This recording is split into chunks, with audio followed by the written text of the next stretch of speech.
Hi, Kathryn here with Circle Art Designs. Today on my mat, I am working on Project 2 from the February Bargain Bead Box series.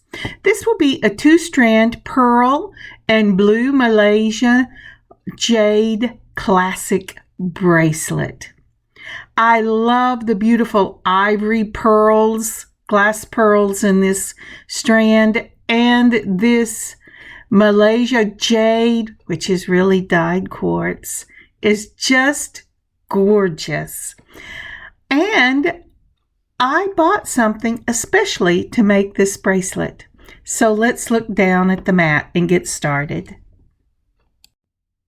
So as I look down at the mat today, the first thing, of course, I see is the beautiful glass of Give Thanks to the Lord. This was a gift to me many years ago. They intended it to be a cutting board, but I just loved it so much it went into my workspace. And I've been thinking about what to give thanks to the Lord for today. And one of the things I give thanks to Him for is the beautiful sunshine. And today we went to a new nature reserve area and walked around, and that was so much fun. It was just amazing. I heard birds that I couldn't even identify from their call who they were or which species they were, but it was amazing. And I thank God for being out in His nature today. How about you? What are you thankful for today? All right, let's go ahead and put our blue mat down. So, starting off with our supply photo, let's see what's on the mat. So, at the left corner, you will see the bead-along wire. This is in the satin gold. I was originally going to go with a soft flex because I love it in a gray medium. Not that I don't love the bead-along, but I ended up going with this bead-along because it has a really wonderful strength for being as thin as it is, and I was going to need it to go through a beading wire and a crimp several times. So I just stuck the picture over that I ended up going with. And so this will be the beading wire that we use. Next up to the right of that, you will see our rhinestone rondelles in spacer beads. The rhinestone rondelle spacer beads in a 6mm. They come in several colors, and I got this box off of Amazon. I know they have similar boxes. There are so many colors in this one that I have been using it for over a year. So this is a good investment. Then right down from my rhinestone rondelle spacer beads is these beautiful rhinestone spacer bars. I picked this up especially for this bracelet. They had it in a 2-hole and a 3-hole for the spacer bar. I went ahead and chose the 3-hole, although I only needed 2 of them. It allows me to use a slightly bigger bead, and it has the versatility of going with a 6mm and using 3 strands. So that's what I bought for this bracelet, and I got it off of Amazon, and it's from Panda Hall, I believe. Now going down and across to the right are the beads I decided to make this bracelet with. And this is from the February Bargain Bead Box. It was the gift beads, and they are 8mm Malaysia Jade. And I love that name, and I'm using it for my bracelet. It actually is dyed quartz, so it's still a gemstone, and I love them.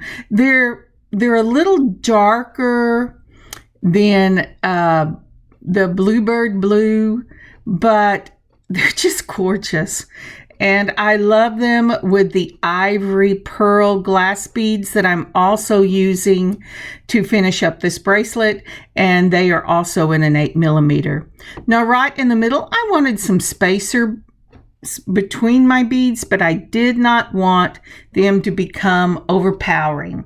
So I chose these little bitty 4mm spacers in the silver, and that's what I will be using. Down from that, I have pulled out 2 of my wire guards for the end of the bracelet. And then besides these things, you're also going to need some jump rings. I have finished off the ends of my bracelet with a 5mm and a 4mm ivory pearl glass bead from the same set. Now, these beads I got from either Hobby Lobby or Joann's, but I bought them last summer. But I do believe it is a staple, and you usually get your 8mm, your 5mm, and your 4mm on one card. So that's what I'm using for these. And you will also need a clasp of your choosing. I will be using a lobster claw clasp. And I'm finishing off the wire because I am using a gold, and this is a silver bracelet. I'm finishing off the wire with, I put 8/0, but I think I used 11/0 silver seed beads for this. You'll also need a crimper and a couple of crimps. You're going to need a couple of chain nose pliers and a wire cutter. I'm using my flush cutters, but you can, any wire cutter. Don't use your scissors because this, even though it says beautiful, beautiful beading, it says beading wire for a reason. I learned that the hard way. All right, let's get started. So while I'm cleaning off my space here, would you take a moment to like this video and leave a comment? And if you haven't subscribed to the channel, please subscribe to the channel. It helps us to grow. And if you hit the little button, the little bell, it will notify you when I put new things up. Thank you so much. Okay, so I've started off with the medium wire and cut it to the length that I wanted for the bracelet. I have to tell you, I rolled this right back up because once I started it through the wire guard, I realized when I had to come back through on the other end, it was going to be sad, and I would have to take the whole thing off and start again. So let's see, here we go. Here is the wire I actually used, and this is the Bead-A-Lon. It is the satin gold and the 0.56 or 0.58. It flashed too quickly by. But I really like this whenever I know I'm going to have to go through a wire guard several times. And I am making a 7.5 inch bracelet. So I am going to need a little more than that for 2. So I measured out 14 inches, and then I added another 5 inches because there is going to be some give on the end. Now the next thing I'm doing here, and these are the 11/0s, and this is in the bright silver, and I'm going to put those onto my the end of my bracelet.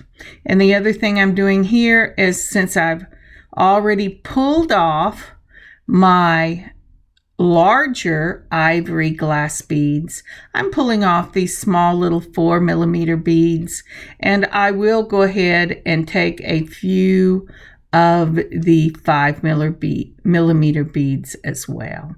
So here we go. I'm going to put the ends together, and I'm going to find the middle of my beading wire. I'm going to put on the wire guard just like this. A wire guard is kind of an N shape or a U shape. I like to call it an upside down U.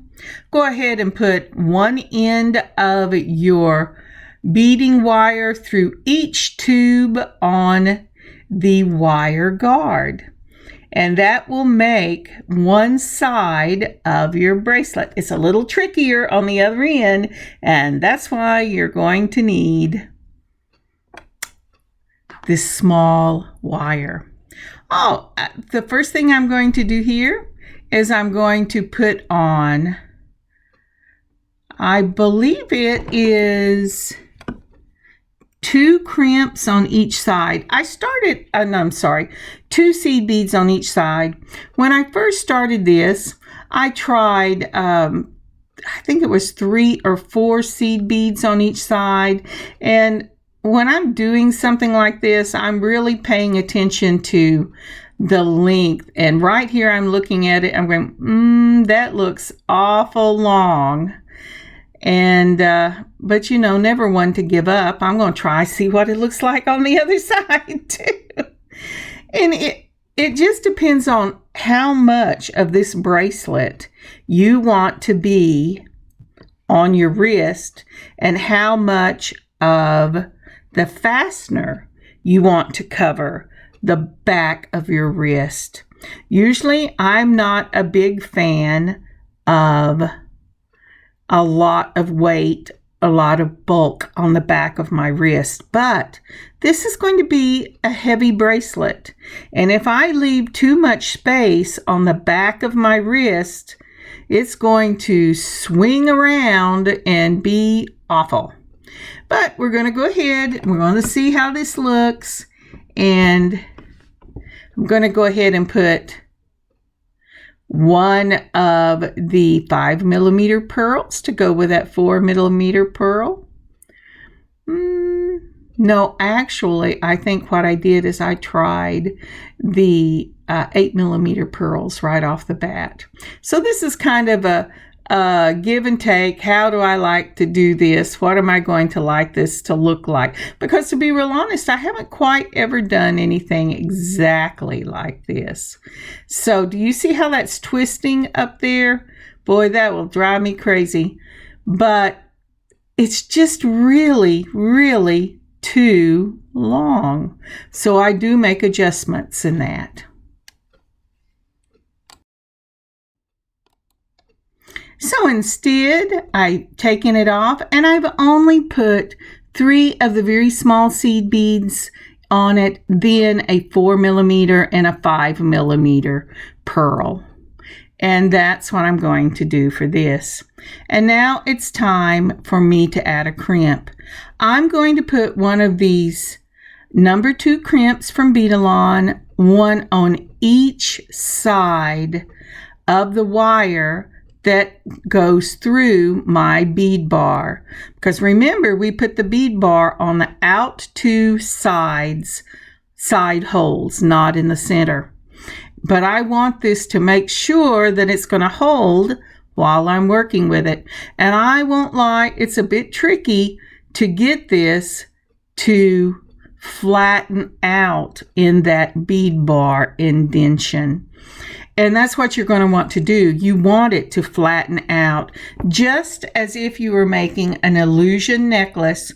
You're going to take your chain nose pliers and you're going to flatten that crimp right up against the hole in that bead bar.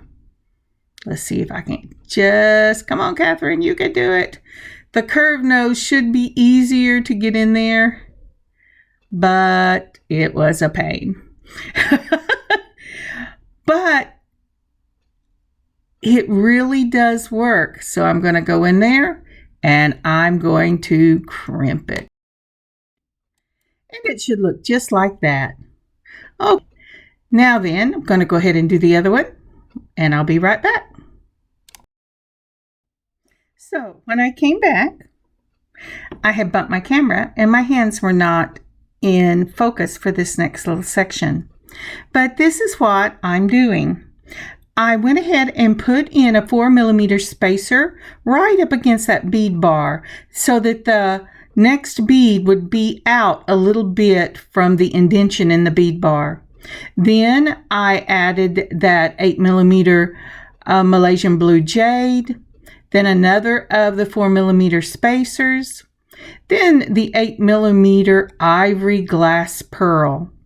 The next thing I did was I used one of the rhinestone rondelle spacers, and I used it in this beautiful blue, which is the same blue that is in that blue jade. And the reason I did is I wanted to bring in the blue into this component. Then I did a ivory pearl again, and then another spacer. Now, isn't that pretty? Now, we'll need to do the other side because we want to go ahead and put on another of the rhinestone bead bars. So let's see if I can get my hands back into place. What I'm doing here is I just dumped out a bunch of the spacers right there because I really wanted to be able to get to them. And I'll stick them back in the little jar later. So I had a spacer, another one of that blue jade, a spacer. Here's the 8mm pearl. Now we're going to put on another one of the, isn't that blue beautiful? Another one of the blue rhinestone spacers, a pearl, and then another spacer. And we're going to snug it right up there. And if you've done it right, they should be exactly the same because everything is measured. Now, to finish off this unit, I'm going to go ahead. Did I forget my spacer? I did. Okay, I'm going to go ahead and put on that blue jade, one on both sides, and then I will be ready for the bead bar. Now, I don't know why I put on a second one. I must not have been thinking. There you go. Now see, this actually, if I wanted to, I could have gone ahead and put in a third strand of beads right there, but it would have had to been a smaller strand. And I just decided that I wanted the space in it. And I think it turned out really lovely and it doesn't look overly crowded. So again, on the other side, we're putting in that blue jade from Malaysia. And then we're going to put on our spacer bar. Now, I will go ahead and put on, see, I was going, yeah, no, I don't think so. Okay, so I am going to go ahead and put on another spacer. And you will not see the spacer because it will sit up against that bead bar. But it takes up some of the space in the bead bar and it allows the bead itself to shine through. If you don't like that, just leave them off when you make yours. But I really like the beauty of the beads to shine through, and I just don't like it right up against it. At least most times I don't. And so here goes the spacer bar. You have to do this in conjunction with each other because you have to get that spacer bar on straight and tight. Because if you give much wiggle room to this bracelet, it will lay kind of whopper-gaggled on your wrist and it will look very strange. I have done that before. Not with these bead bars, but I have done it before using bead bars. So I'm putting this one on and I went, oh, I put it upside down. Now, that's one thing to be really aware of when you're using these. When you have one that's rounded on the top, you have to be very careful the way you're putting it on your bracelet because there is only one right side. And it's kind of the same way whenever you're doing bead weaving. A lot of times there is only one right side. So let's see if I've got this going correctly this time. The wire is all running after itself. If I do, I should be able to snug this up. And it looks just like that. Isn't that pretty? Okay, onward.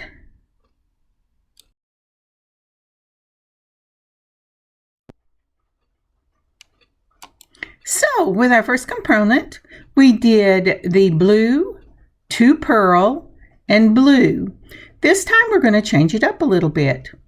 We're going to first start, you know what?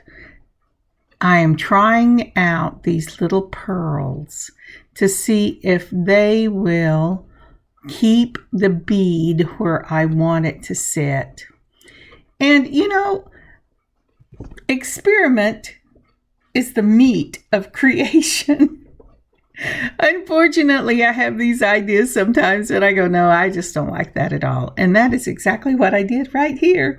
I went, oh no, I don't like that at all. Let's go back to the spacers.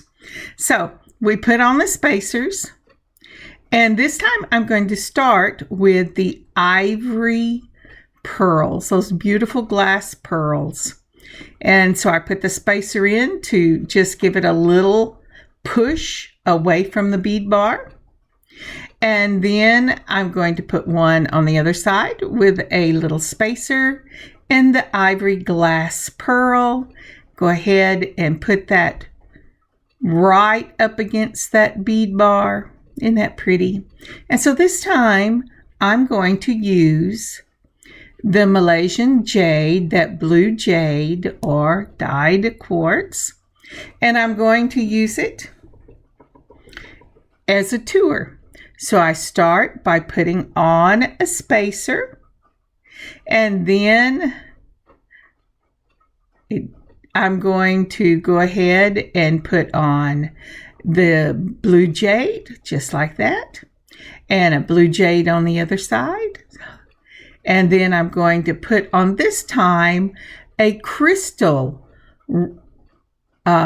rondelle spacer. Rhinestone rondelle spacer. And then I'm going to go ahead and put on another of that blue jade. Now the reason I changed the color of the rondelle is because before I wanted to bring blue in to those beautiful ivory pearls. But this time I'm wanting to bring in some of the white or the cream, and the crystal is the closest color I have to that. So I've changed them out in this component. So again, I'm putting on one of the small 4mm spacers, one on each side, because now I've got both of my blue beads on, and I'm going to finish this up with a cream colored glass pearl on the other side. As the next bead. I got to watching myself going, what am I doing? Oh, it is so pretty outside. My little dog, we have a Chisinji, which is a Chihuahua Basenji mix. And he is sitting there looking out the window. I opened it up so he could smell the smells. And he's going, oh, surely you're going to finish this soon, Mother. I'm ready to go out in the backyard. Tomorrow is the last day of his heartworm treatment, and then he should be able to be off leash. At least that's what they tell me, and I know he has been ready to be off leash for weeks now.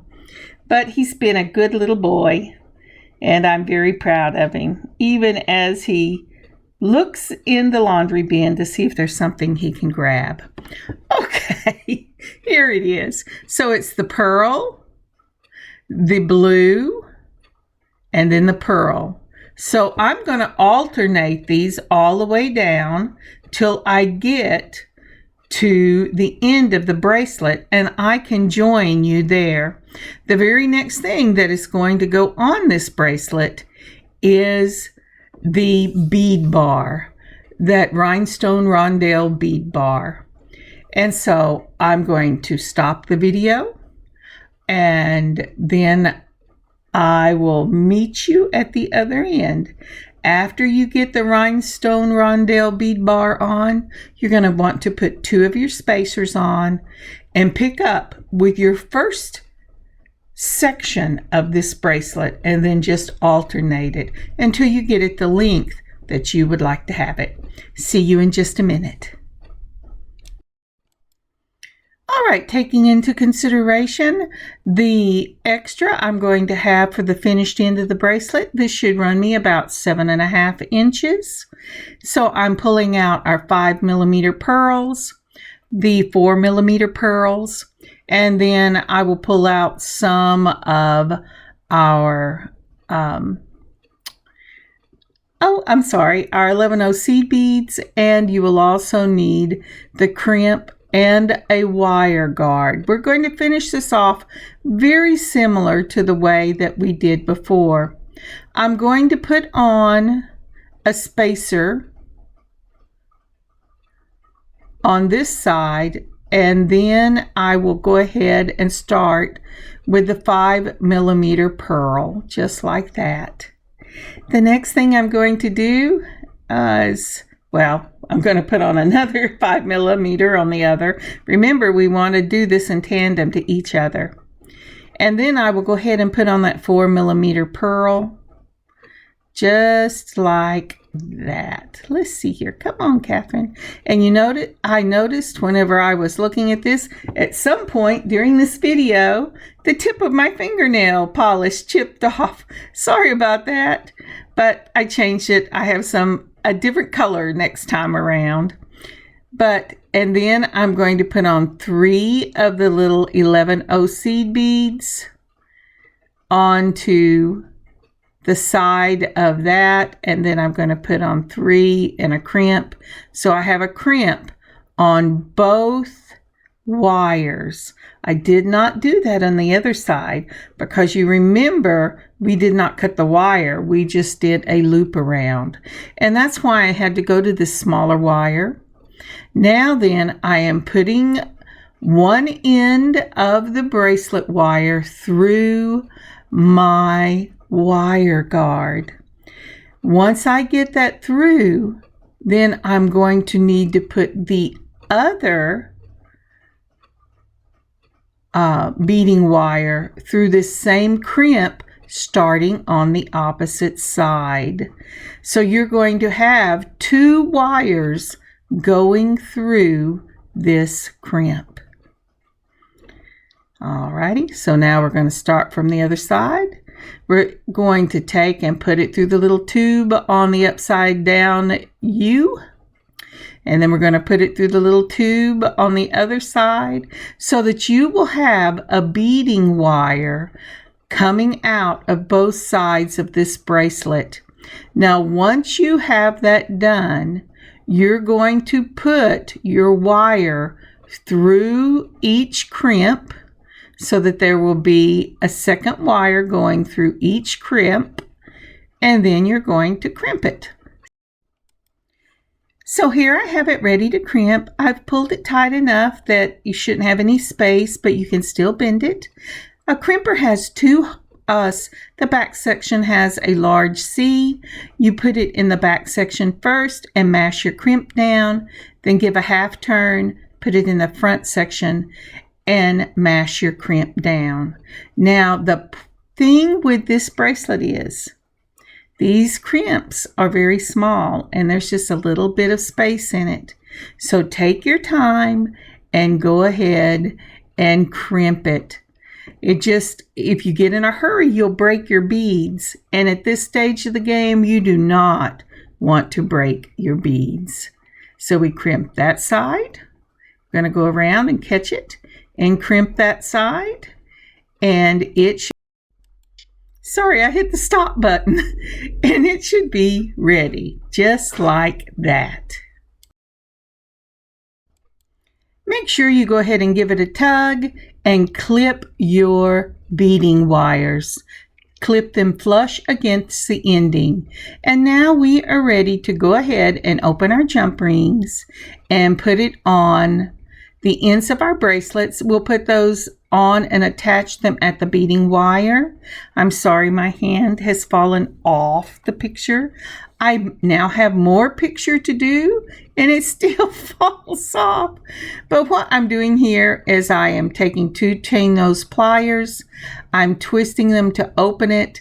I put the lobster claw clasp on, and now with the twist of the wrist, I'm closing that jump ring and making sure by filling the end that there's no snaggy things so that it will be closed.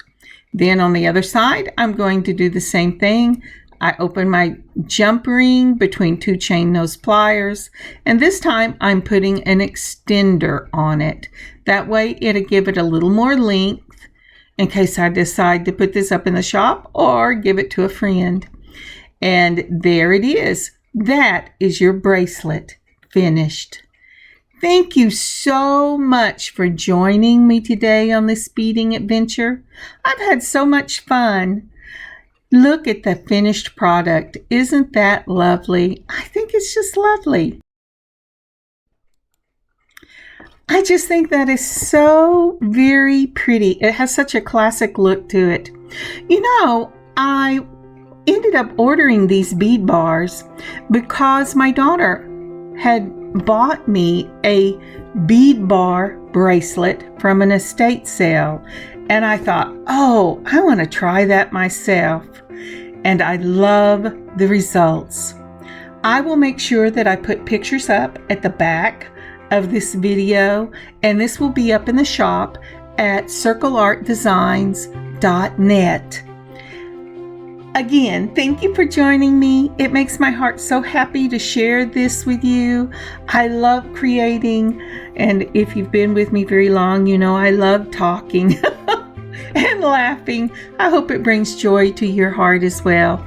Please like this video and leave a comment, and I will see you later in the week. You know, next week is Holy Week, and this week is Palm Sunday, so it's going to be a busy week next week. But I will see you at the end of this week. God bless y'all. Kathryn.